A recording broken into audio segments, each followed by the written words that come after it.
सभी सम्मानित साथियों को जय भीम, नमो बुद्धाय, जय भारत, जय संविधान, जय बहुजन। सम्मानित साथियों, ये मेरा पहला ब्लॉग है और मैं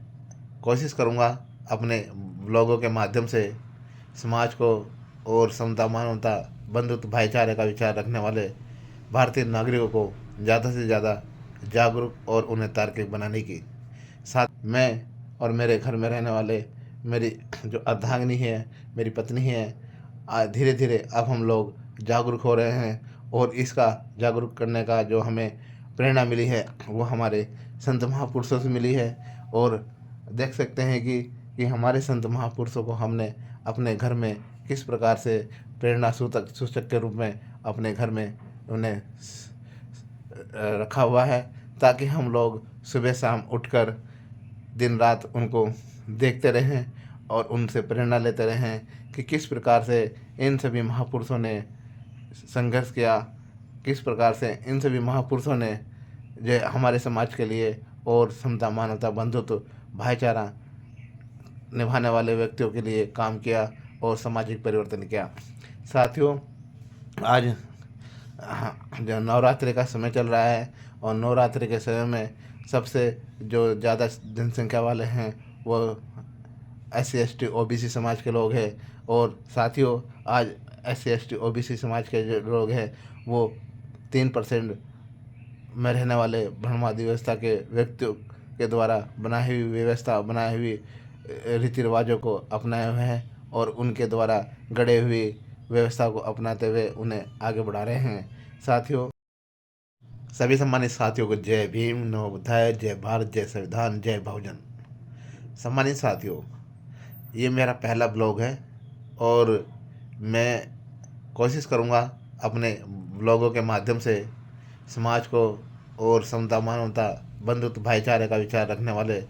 भारतीय नागरिकों को ज़्यादा से ज़्यादा जागरूक और उन्हें तार्किक बनाने की। साथियों,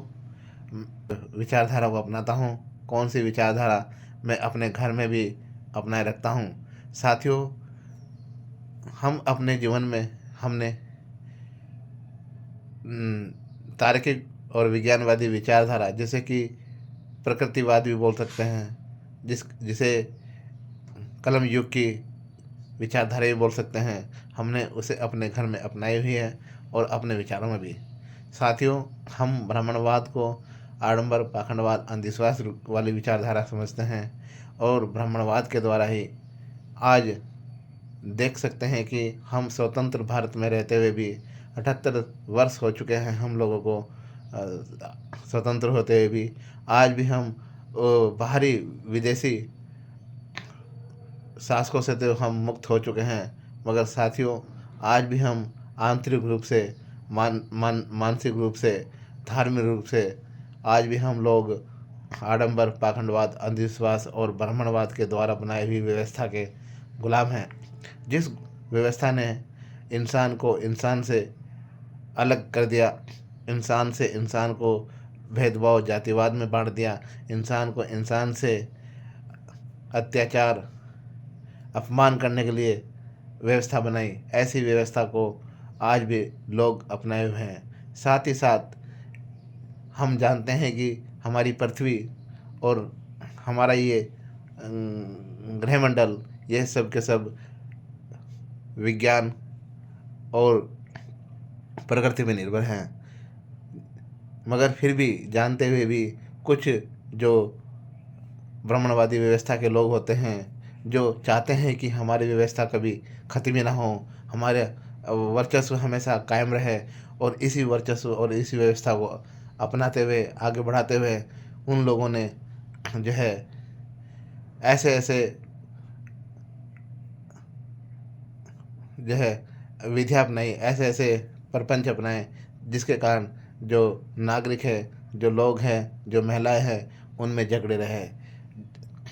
उन्हें भूत का डर दिखाया, उन्हें ग्रह नक्षत्रों का डर दिखाया, उन्हें राक्षसों का डर दिखाया, उन्हें भय का डर दिखाया, उन्हें ईश्वरों का डर दिखाया, उन्हें रीति रिवाजों का डर दिखाकर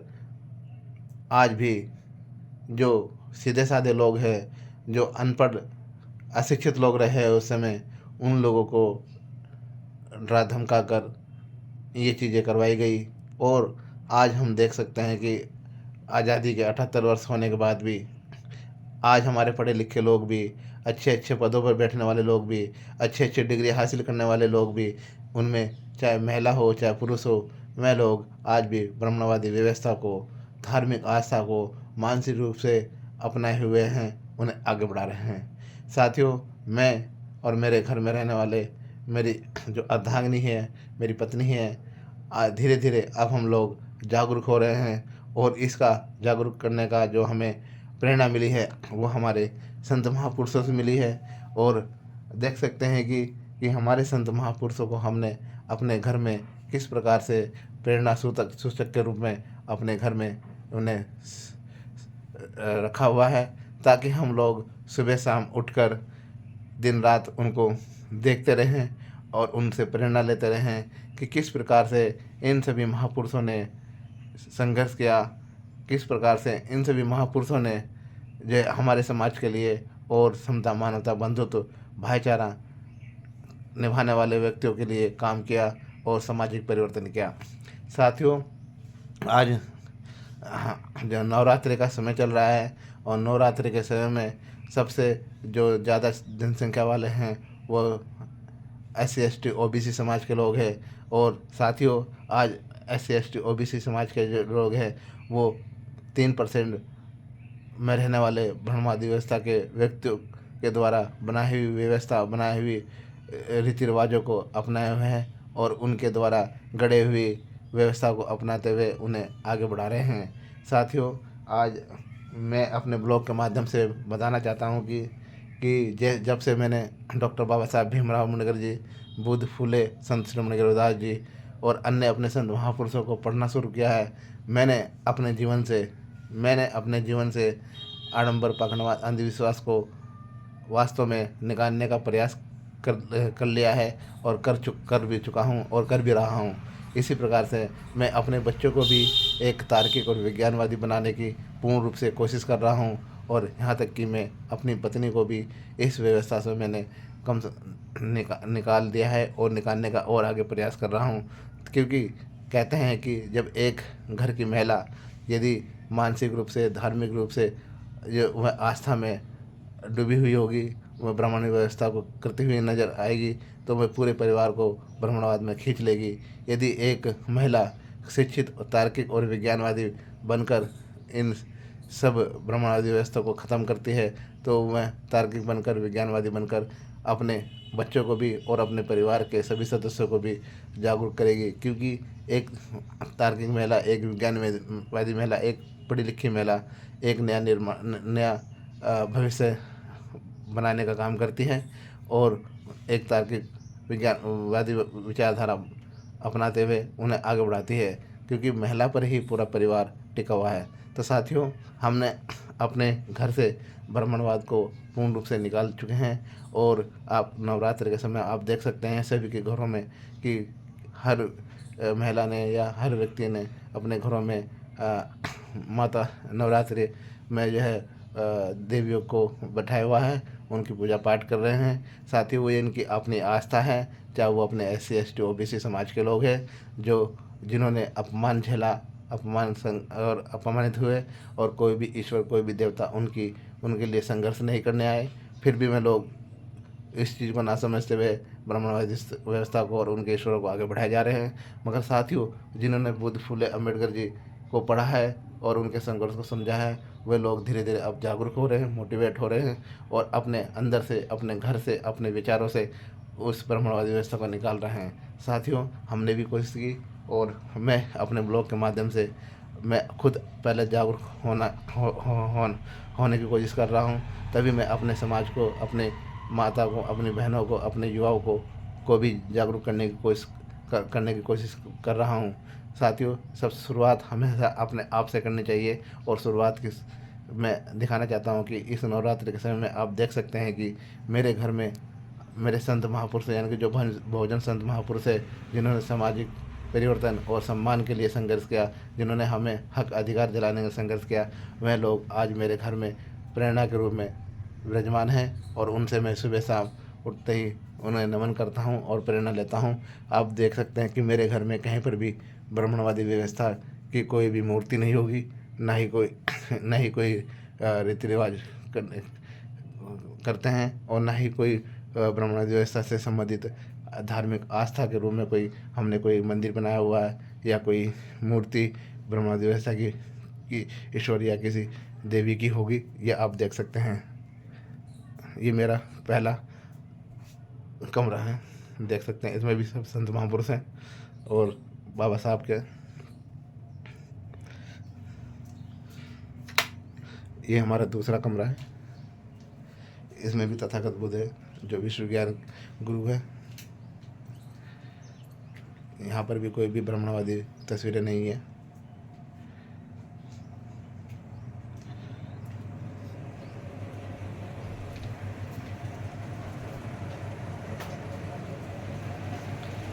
ये हमारा तीसरा कमरा है।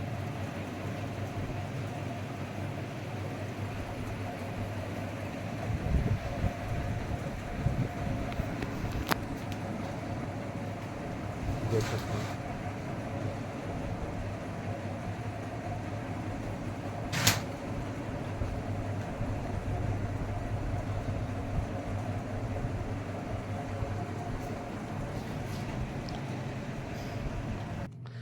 साथियों, आप सभी ने मेरे घर के दृश्य को देखा होगा, और मेरे घर के दृश्य में किसी भी कमरे में, किसी भी जगह पर, कहीं पर भी ब्राह्मणवादी व्यवस्था से संबंधित ना तो कोई धार्मिक आस्था वाली रूपी मूर्तियां हैं, ना ही कोई तस्वीर है, और ना ही हमने धार्मिक रूप से पूजा पाठ करने के लिए कोई जगह रखी है, कोई मूर्ति बिठाई हुई है और उनके आगे हम आगे ये जो है पूजा पाठ करते हैं। साथियों, जहाँ पे भी हमने दीवारों पे या कहीं पर भी हमने सिर पर सिर्फ बहुजन समाज के उन सभी क्रांतिकारी सामाजिक परिवर्तन करने वाले महापुरुषों को स्थान दिया गया है, जो हमें दिन रात हमें मोटिवेट करते हैं, दिन रात हमें जो है जागरूक करते हैं, और जिन्होंने हमारे सम्मान के लिए, जिन्होंने हमारे हक अधिकार के लिए संघर्ष किया, उन लोगों को हमने प्रेरणा के रूप में हमने अपने घर में सजा कर रखा हुआ, स्थान दिया हुआ, ताकि हम याद रख सकें कि ये वही लोग हैं जिनके बलिदान से, जिनके संघर्ष के माध्यम से शुद्ध अछूत कहे जाने वाले इस वर्ण को आज स्वतंत्र भारत में हमें जीना सिखाया, हक अधिकार दिलाए, और आज हम सम्मान से जी रहे हैं। ऐसे सभी महान क्रांतिकारियों को, महान संत ऋषियों को मेरा कोटि कोटि नमन। और साथियों, ये मेरा पहला ब्लॉग है। मैं कोशिश करूँगा कि अपने ब्लॉग के माध्यम से, संत महापुरुषों के विचारों के माध्यम से अपने समाज को और समता मानवादी व्यक्तियों को, महिलाओं को, युवाओं को ज़्यादा से ज़्यादा जागरूक करने की। मेरा ब्लॉग कैसा लगा ये आप हमें कमेंट बॉक्स में ज़रूर बताइए, और यदि ब्लॉग सही लगा तो ज़्यादा से ज़्यादा शेयर ज़रूर कीजिए, और अपना प्यार देकर हमें, हमारे चैनल को प्यार दीजिए, सब्सक्राइब कर। जय भीम, जय भारत, जय संविधान।